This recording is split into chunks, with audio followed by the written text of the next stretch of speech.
When did we start to imagine?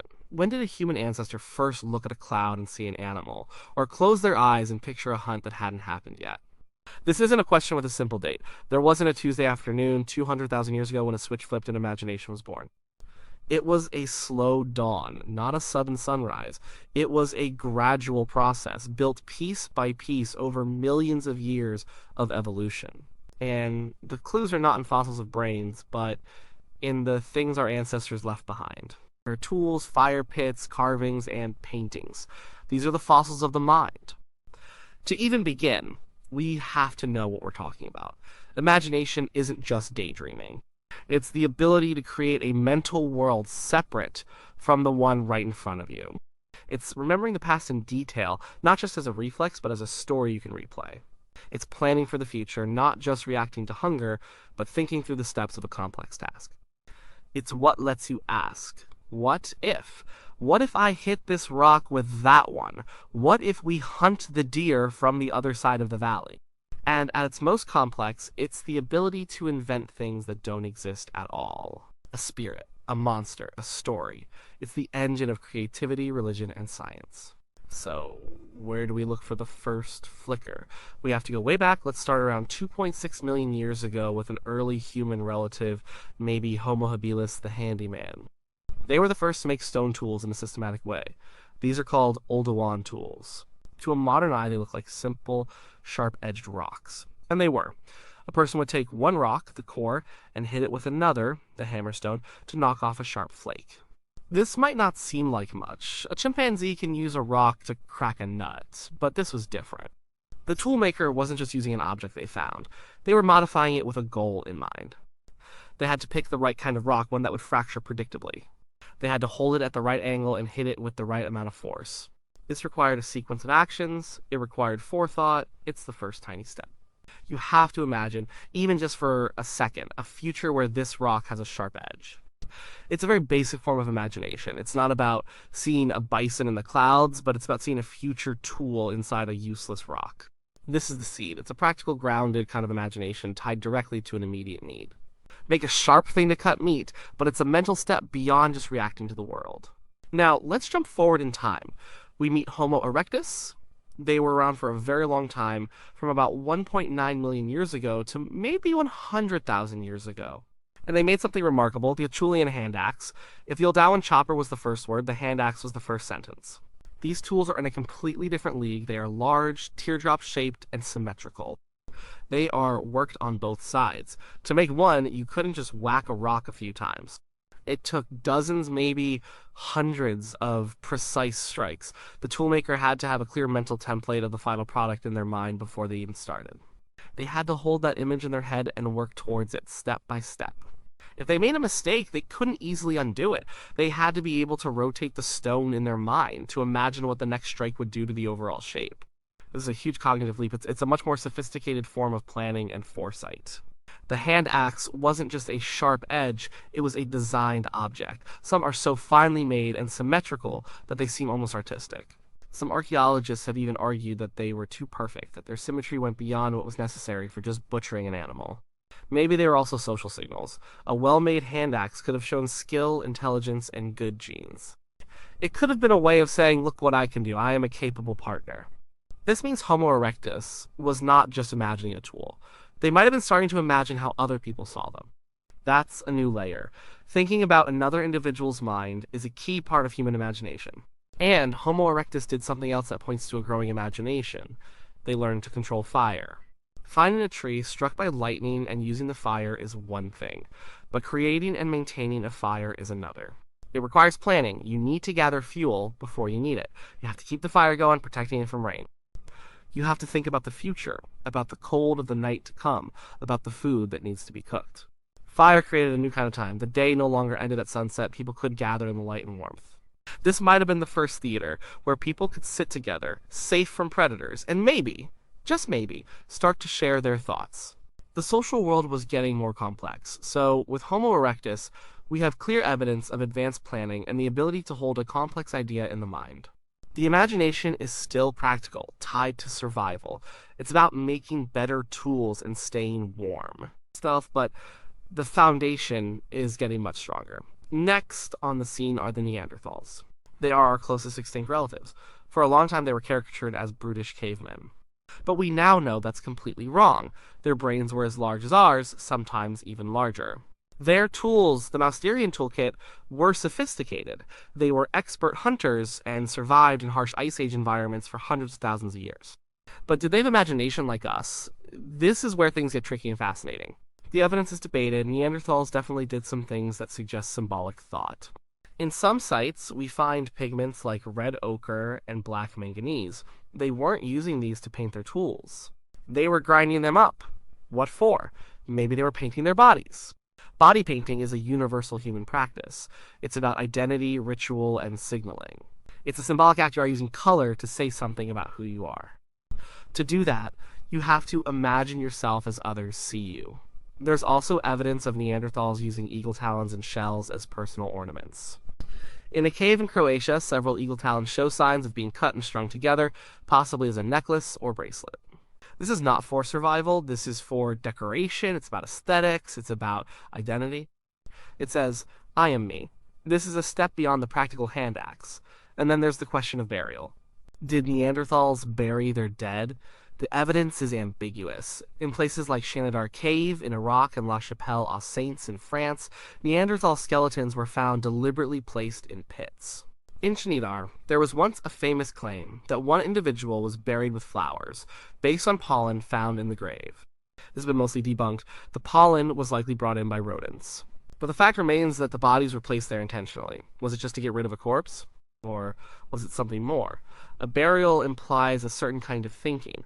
It means you are treating a dead person differently from a dead animal. It suggests some concept of an afterlife, or at least a deep sense of loss and respect. It requires you to imagine a state of being beyond life. This is a profound imaginative leap.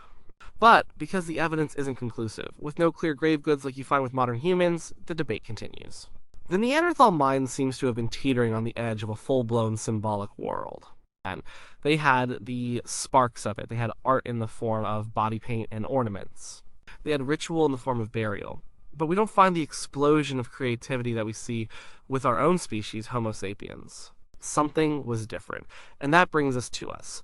Homo sapiens. We evolved in Africa around 300,000 years ago.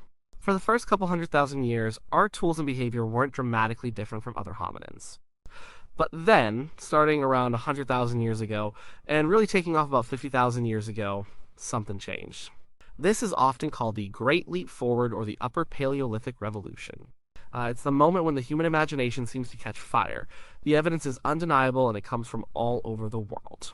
Suddenly, the archaeological record is filled with innovation. New, more complex tools appear, like fine stone blades, spear throwers, and bone needles for sewing clothes. But the most stunning evidence is the art. In caves in France and Spain like Chauvet and Lascaux, our ancestors went deep into the dark and, by flickering firelight, painted breathtaking images of animals on the walls. Horses, bison, mammoths, lions. These are not simple stick figures. They are drawn with skill and confidence, showing movement and perspective.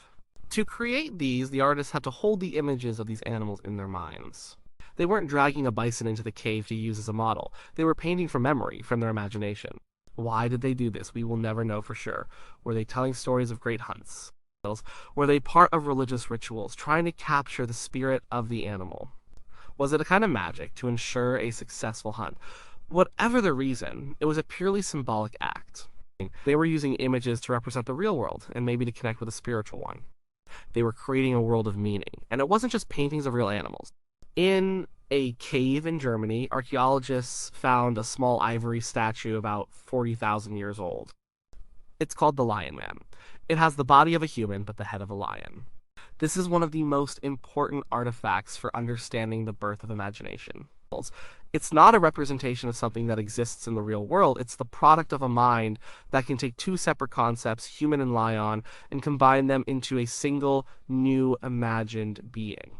This is the essence of myth, of religion, of fiction. This is proof of a modern imagination, one that can create entire worlds that exist only in the mind. Around the same time, we see a profusion of personal ornaments: ostrich eggshell beads in Africa, seashell beads in the Middle East, mammoth ivory beads in Siberia. People were decorating themselves. This shows a new level of self-awareness and social identity. A necklace doesn't help you find food. It helps you find your place in a group. It signals who you are, what group you belong to, your status. This requires a complex social world, one built on shared meanings and symbols. A world held together by imagined realities. So what caused this explosion? Why did it happen with Homo sapiens and not Neanderthals, who were so similar to us? The biggest suspect is language. We don't know exactly when complex syntactical language developed, but many scientists believe it was the final key that unlocked the human imagination. While earlier hominins probably had some form of communication, it may have been more limited, like the calls of other primates. But modern human language is different. It allows for what's called displacement. We can talk about things that are not right here, right now. We can talk about the past. We can talk about the future. And most importantly, we can talk about things that are not real. Language allows you to share the contents of your imagination with someone else. I can tell you a story about the Lion Man. Now, the image that was in my head is in your head too. We can share a myth, we can build a shared culture, we can agree on rules, on gods, on values. These are all imagined realities. Money is an imagined reality. It's just paper or pixels that we all agree has value. Nations are imagined realities. They are just lines on a map that we agree on. Corporations are imagined realities. Language and imagination are a feedback loop. The ability to think symbolically helps language develop, and the development of language allows for even more complex symbolic thought. With language, you can plan in incredible detail. A group of hunters can sit around the fire and discuss a complex strategy. You will go to the ridge, I will stay here, we will wait for the mammoths to come into the valley, and when the lead female passes the big rock, we will attack. This entire scenario is played out in their shared imagination enabled by language before it ever happens. This ability to cooperate flexibly in large groups is what gave Homo sapiens the edge. A Neanderthal group might have been able to coordinate a hunt through gestures and simple calls, but they couldn't tell a story that would unite 100 people or 1,000. Homo sapiens could. We could create myths, gods, and tribal identities that bound large numbers of strangers together, allowing them to cooperate towards a common goal. We became the storytelling ape, so the human imagination didn't appear in a flash. It was a long, slow construction project. It started with a simple foresight to make a stone tool. It grew into the ability to hold a complex mental template for a hand axe. It flickered with the first hints of symbolism in Neanderthals with their use of pigments and their treatment of the dead. And it finally burst into flame with Homo sapiens, fueled by the development of complex language. This final stage, this symbolic revolution, is what made us who we are. It allowed for art, religion, and science. Art requires you to imagine something new. Religion requires you to believe in a world beyond the senses. Science requires you to imagine a hypothesis, a what-if question, and then test it. All the grand achievements of human civilization, from the pyramids to the internet, began as an idea in someone's imagination. It's our superpower. Other animals are stronger, faster, and have sharper senses. But we are the masters of what if. We can live in two worlds at once, the real world of trees and rocks, and the imagined world of stories, plans, and ideas. This ability was forged in the deep past by ancestors chipping away at stones, tending to fires, and looking up at the stars slowly over millions of years, learning how to build worlds inside their own minds. The journey was long, and most of it is lost to time, but the evidence they left behind tells the story. It's a story of how a simple, practical foresight, born out of the need to survive, blossomed into the boundless, creative, and sometimes dangerous imagination that defines our species today.